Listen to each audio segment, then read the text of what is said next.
Karamihan po ng travel insurance plans ay nag-o-offer ng karagdagan na benefits that can enhance your overall travel experience. These benefits might include coverage for lost or stolen items, car rental protection, travel concierge services, and even reimbursement for activities or excursions canceled due to bad weather.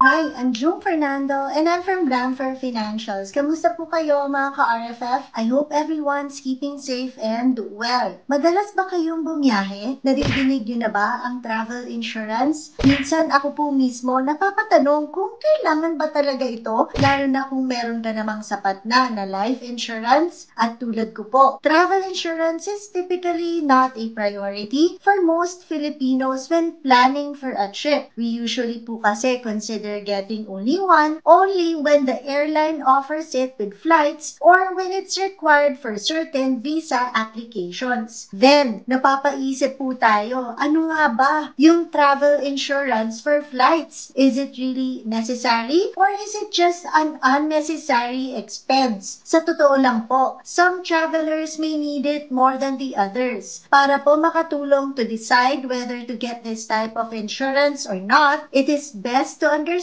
how travel insurance works. And so to start, let us know the definition of travel insurance first. Ang travel insurance ay isang klase ng non-life insurance na nagbibigay ng protection against unforeseen inconveniences and mishaps during a trip. Based on the scope and limitations of your policy, a travel insurance can reimburse you for money that you've lost due to unexpected circumstances during your trip. May ilan pang mga insurance companies na pumapayag ng cashless settlements. At para lalo po nating maintindihan ito, here are 5 important things that you need to know when you talk about travel insurance. Number 1.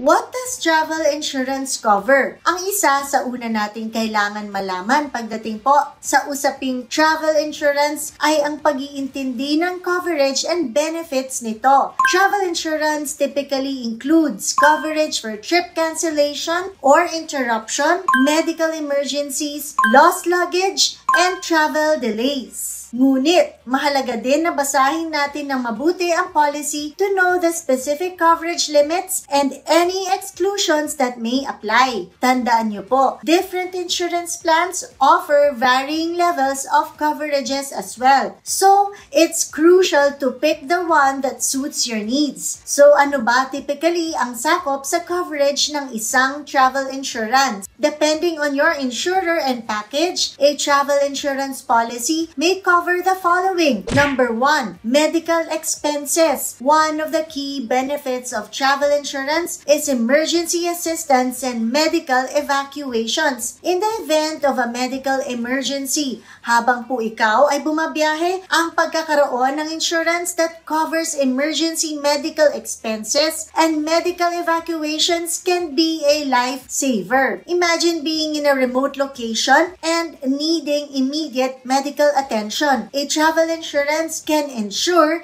that you receive the necessary care and transportation without burdening you with substantial expenses. Kung ikaw ay na-injure or nagkasakit habang ikaw ay nasa biyahe, your travel insurance will cover pertinent costs such as hospital expenses or doctor fees. The next important point to consider is your pre-existing medical conditions. Karamihan po sa mga travel insurance plans ay merong mga exclusions for pre-existing conditions or may require you to get additional coverages. Mahalaga na i-disclose mo ang anumang mga pre-existing conditions mo or seek policies that provide coverage for them. Dahil failing to do so may result in denied claims or limited coverage for medical expenses related related to your condition. Isa pang kino-cover ng ibang travel insurance ay ang mga tinatawag po na personal accident. Incidents resulting in death or permanent disablement are usually being covered by travel insurance. At meron din pong coverage pa for personal belongings. Alam niyo ba na ang travel insurance may cover lost, damaged, or stolen belongings during your trip? Isa pang magandang kino-cover ng travel insurance ay ang mga trip cancellations, postponement, and interruption. Life sometimes throws us unexpected curveballs, ika nga, and you may need to cancel or cut short your trip due to unforeseen circumstances such as illness, injury, or a family emergency. With trip cancellation and interruption coverage, pwede kang makatanggap ng reimbursement for non-refundable expenses katulad na lamang ng flights, accommodations, and tour packages. Ngayon, kung ang biyahe mo naman ay biglang na-cancel or na-postpone, your insurer will reimburse the amount equivalent to your non-refundable expenses. The insurer may also offer 24/7 hotline services should you encounter any inconvenience or problems that is covered by your insurance plan. There are also additional benefits being offered by insurance providers. Karamihan po ng travel insurance plans ay nag-o-offer ng karagdagan na benefits that can enhance your overall travel experience. These benefits might include coverage for lost or stolen items, car rental protection, travel concierge services, and even reimbursement for activities or excursions canceled due to bad weather. So, make sure po to explore all the perks and additional benefits being offered by different insurance providers to find the one that aligns with your travel needs. And so moving on, the next one is number 2, which is how much does travel insurance cost nga ba? Ito ay ang kadalasang tinatanong po sa amin. But what many don't know is that travel insurance is surprisingly affordable. Dito nga po sa Pinas, the premium starts between 300 pesos to about 1,000 pesos. Ang final price po ay magdedepende sa dami ng inyong mga inclusions, your destination country, the length of your stay. Next question, what is travel insurance for nga ba? Para saan nga ba talaga ang travel insurance kung itatanong natin? Is travel insurance mandatory in the Philippines? Ang sagot ay not anymore. International tourists are no longer required to present travel insurance when entering the country. Ika nga, getting a travel insurance is highly encouraged but not mandated. Maliban sa insurance coverage, travelers usually get this type of insurance to travel with peace of mind. Generally, it's a good idea to get your travel insurance bago ka pumasok sa isang bansa. So, you can reimburse even non-refundable travel expenses. At para mas ma-appreciate pa po natin, here are different situations where buying travel insurance is a must. Number 1, if you don't have life or health insurance, travel insurance is advisable for travelers who have no life or health insurance coverages. Lalong-lalo namang kailangan mo kumuha nito kung meron kang mga dependents. Even if the odds of illness or death while traveling are very low, you'd want to have protection for when you need funds to cover your medical expenses until you return home. Number 2, international trips. Mas mainam na meron kang travel insurance each time you travel abroad. Although you may already have a life or health insurance policy, your medical expenses might not be covered kung ikaw ay ma-ospital overseas. Remember, only a few life insurance policies in the Philippines cover hospitalization and medical treatments abroad. Ang medical costs sa ibang bansa can be too expensive. Tandaan ninyo, you can't always tell if you will have enough cash in these countries' currencies pa for out-of-pocket medical expenses. Number 3, Schengen visa applications. Ang mga Filipinos na nagta-travel papuntang Europa are required to buy a travel insurance policy before applying for a Schengen visa. Travel insurance for a Schengen visa in the Philippines should cover the entire period of stay in all member states of the Schengen area, regardless po yan of the purpose of visit, katulad na lamang ng tourism, business, education, at iba pa, with a coverage of at least 30,000 euros or approximately 1.8 million